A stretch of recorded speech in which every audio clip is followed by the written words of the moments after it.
Assalamualaikum warahmatullahi wabarakatuh. Halo semuanya, perkenalkan saya Melvina Zahra Syifa dari Prodi Sarjana Terapan Gizi dan Dietetika kelas 1A. Dalam video ini saya akan mempresentasikan makalah saya yang berjudul Negara Hukum atau dalam bahasa Inggris dikenal dengan istilah Rule of Law. Makalah ini disusun sebagai salah satu tugas mata kuliah kewarganegaraan di bawah bimbingan Bapak Zedi Murtakin, SPD MPD. Tujuan dari presentasi ini adalah untuk memahami bagaimana prinsip rule of law menjadi landasan penting dalam penyelenggaraan negara, serta bagaimana penerapan di Indonesia untuk mewujudkan keadilan dan kesejahteraan bagi seluruh rakyat. Hukum merupakan fondasi utama dalam kehidupan berbangsa dan bernegara. Tanpa hukum, kehidupan sosial akan dipenuhi kekacauan dan ketidakadilan.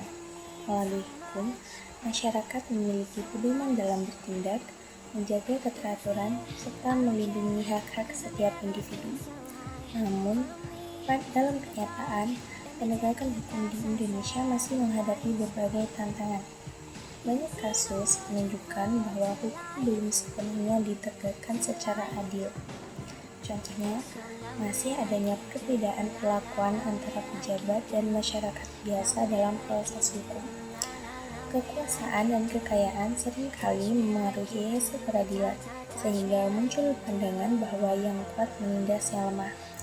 Kondisi ini menegaskan perlunya reformasi hukum yang dimulai dari kesadaran individu untuk memahami dan menghormati hukum secara adil dan bertanggung jawab, karena sejatinya keberhasilan penegakan hukum tidak hanya bergantung pada lembaga hukum, tetapi juga pada integritas dan moral seluruh warga Indonesia.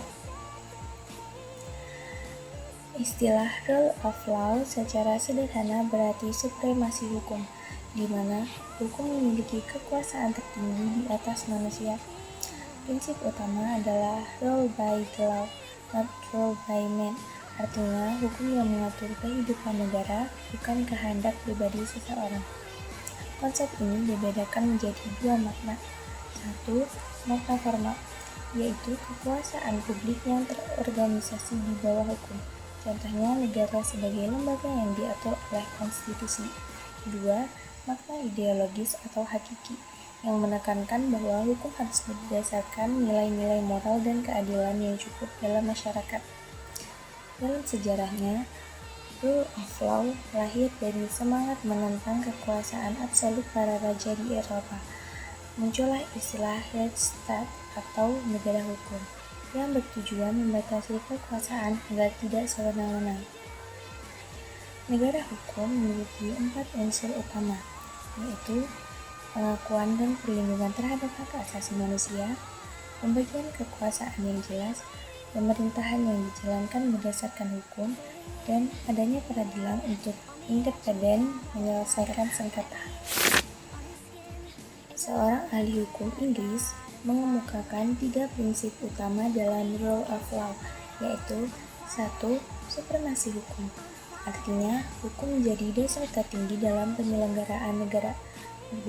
Persamaan di hadapan hukum, bahwa semua warga negara memiliki kedudukan yang sama tanpa membedakan jabatan atau status sosial. 3. Perlindungan hak asasi manusia yang dijamin melalui undang-undang dan lembaga peradilan yang adil. Selain itu, organisasi internasional, International Commission of Jurists (ICJ) pada tahun 1965 menegaskan bahwa rule of law juga memiliki aspek sosial dan ekonomi.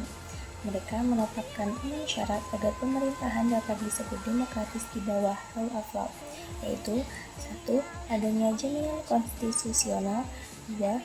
Lembaga peradilan yang bebas dan tidak memihak, 3. Pemilu yang bebas dan jujur, 4.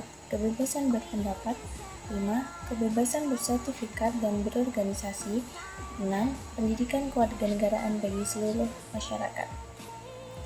Dalam perkembangannya, konsep rule of law menjadi semakin luas dan dikaitkan dengan welfare state atau negara kesejahteraan. Artinya, Negara tidak hanya menegakkan hukum, tetapi juga aktif menjamin kesejahteraan dan keadilan sosial bagi rakyatnya.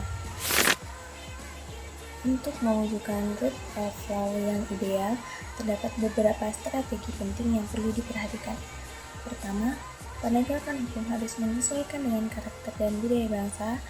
Hukum yang baik adalah hukum yang hidup dan diterima oleh masyarakat sendiri, bukan yang sekadar meniru sistem negara lain.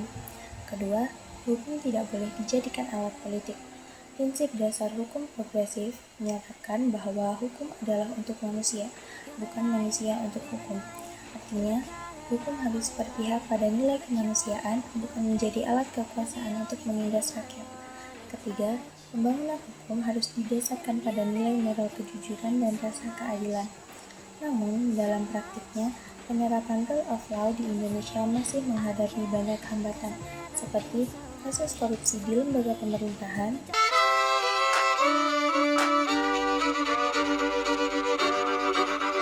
kisah usang tikus-tikus kantor yang suka berenang di sungai yang kotor. Kisah usang tikus-tikus berdasi yang suka ingkar janji lalu sembunyi.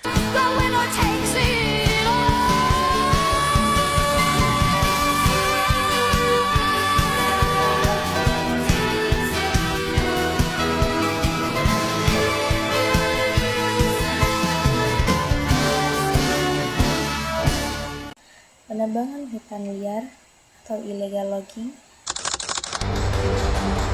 Laju deforestasi turun signifikan terendah dalam 20 tahun terakhir. Kalau deforestasi di Provinsi Kaya Hutan cenderung tetap tinggi dia, dan kalau secara tren panjang dia meninggi gitu ya. Provinsi Kaya Hutan dia turun dan habis.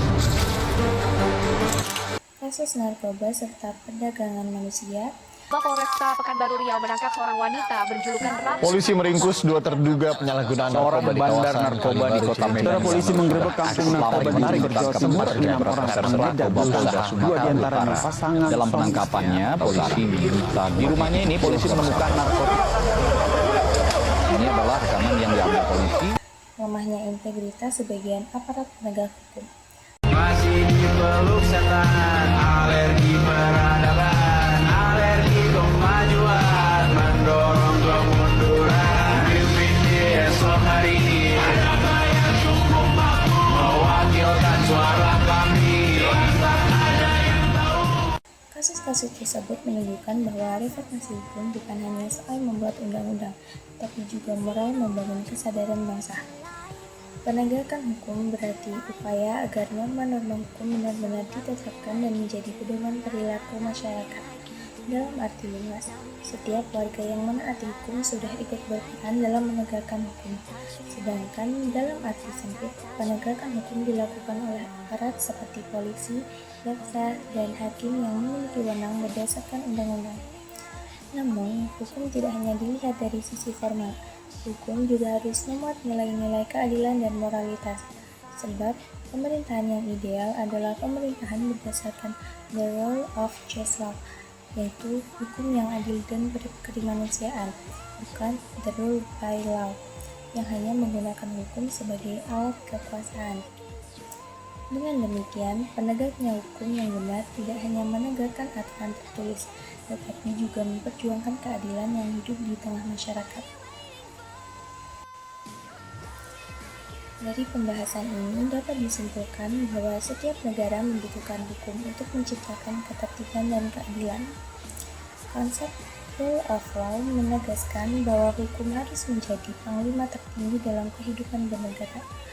Keberhasilan penerapan rule of law sangat bergantung pada 1. Integritas dan kejujuran individu, 2. Ketaatan terhadap konstitusi, 3. Nilai budaya bangsa yang menjunjung keadilan. Dalam konteks Indonesia, prinsip negara hukum sudah tertuang dalam pembukaan Undang-Undang Dasar 1945 dan dijabarkan dalam pasal-pasalnya. Oleh karena itu, seluruh elemen bangsa, baik pemerintah maupun masyarakat, harus menjunjung tinggi hukum, menolak penyalahgunaan kekuasaan, dan menjadikan keadilan sebagai tujuan utama. Sebagai penutup, Mari kita sadari bahwa rule of law bukan hanya sekumpulan peraturan, melainkan komitmen moral dan sosial untuk menegakkan keadilan bagi semua orang. Negara hukum sejati hanya bisa terwujud jika setiap warga negara menempatkan hukum di atas kepentingan pribadi. Semoga kita semua bisa menjadi bagian dari masyarakat yang sadar hukum, berintegritas, dan menjunjung tinggi keadilan. Terima kasih telah menyimak. Wassalamualaikum warahmatullahi wabarakatuh.